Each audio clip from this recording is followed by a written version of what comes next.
Ya, baik pemirsa Cipta TV, sekarang program Warna-Warni sudah ada di kantor Litbang UPTD Litbang Keramik yang sekarang sudah berganti nama.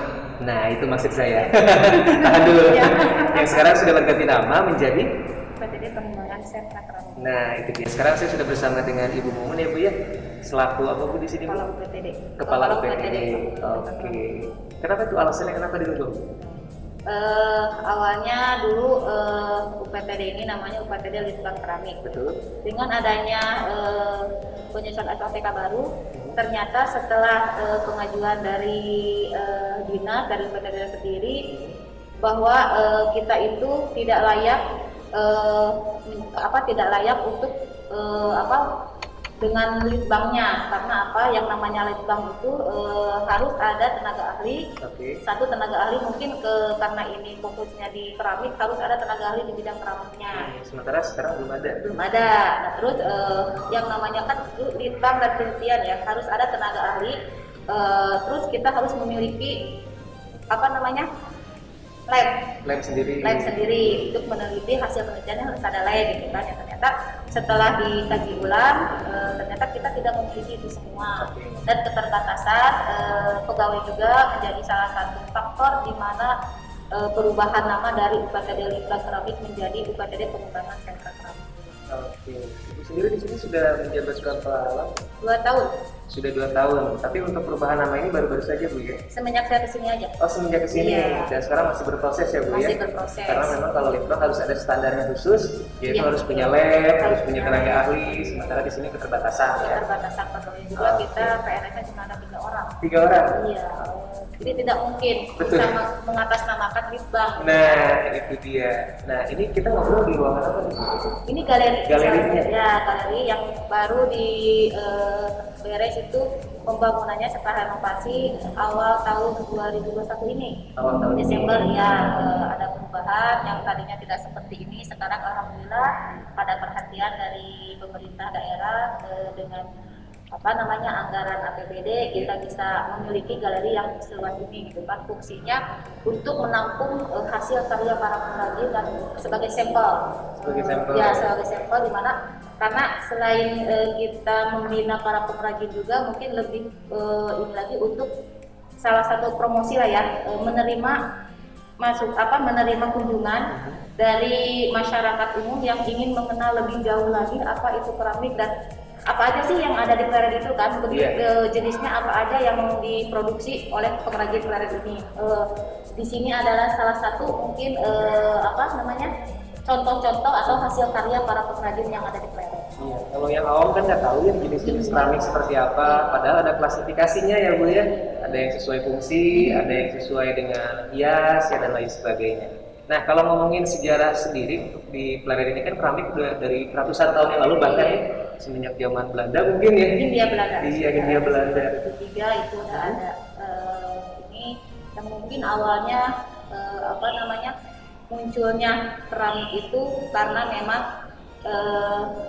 kebutuhan masyarakat di Anjur ini dengan peralatan rumah tangganya, yang mana awalnya itu tidak sebanyak sekarang ini ya. Karena itu udah perkembangan. Awalnya itu hanya digerabah aja, yang mana fungsinya itu memang benar-benar kayak gentong, fungsinya untuk menampung air. Terus kayak coret seperti ini gitu kan, bisa selain untuk makan. Kalau kita lihat di zaman Pajajaran kayak gitu kan, pasti orang-orang itu kan makannya nggak pakai piring ya, makanya yang model kayak gini gitu kan. Terus kendi, yang dimana itu mungkin sekarang udah diganti pakai dispenser atau pakai teko, dulu kita pakainya kendi gitu kan.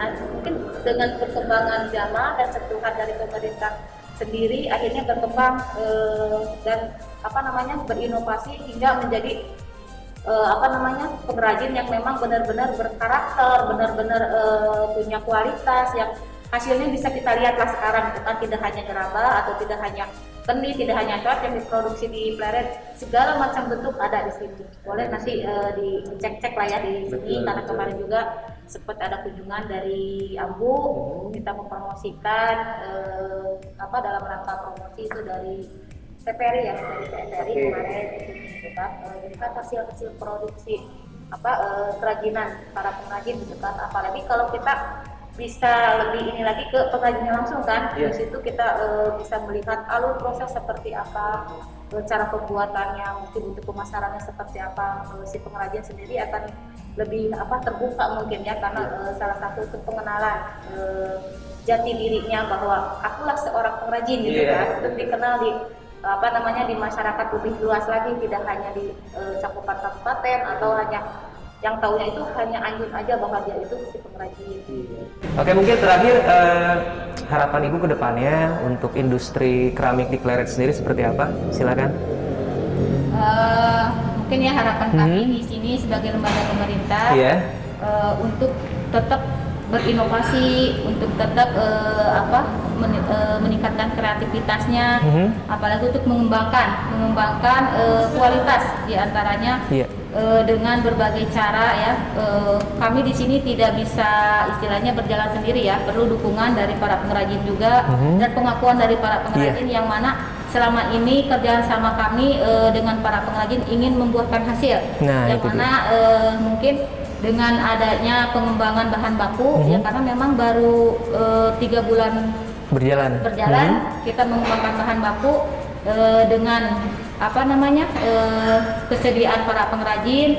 Mereka ingin berinovasi, mereka ingin membuktikan bahwa Pleret mampu bersaing di pasar lokal maupun internasional dengan cakupan memenuhi permintaan pasar, yang mana kualitasnya itu yang menjadi luar biasa lah ya. Berharap semua pengrajin bisa mendukung dengan apa yang telah kami kembangkan di sini, dan bisa lebih meningkat lagi, baik itu dari produksinya, dari kualitasnya, dan bisa meraih kejayaan seperti tahun-tahun yang telah diraih. Tahun-tahun yang lalu ya Bu ya. Oke, sekali lagi terima kasih Bu Mumun atas waktunya ya. Saya udah diizinkan untuk kesini ngobrol-ngobrol. Mudah-mudahan di kesempatan lain kita bisa ngobrol-ngobrol lagi ya Bu. Mudah-mudahan di kesempatan. Nah, itu dia pemirsa Cipta TV, liputan kita mengenai keramik sentral industri yang ada di Pleret. Terima kasih sudah menyaksikan program Warna-Warni di episode perdana kali ini ya. Jangan lupa untuk saksikan episode selanjutnya, karena pastinya kita akan meliput tempat-tempat yang lebih menarik lagi. Saksikan terus program Warna-Warni hanya di Cipta TV, selalu di hati.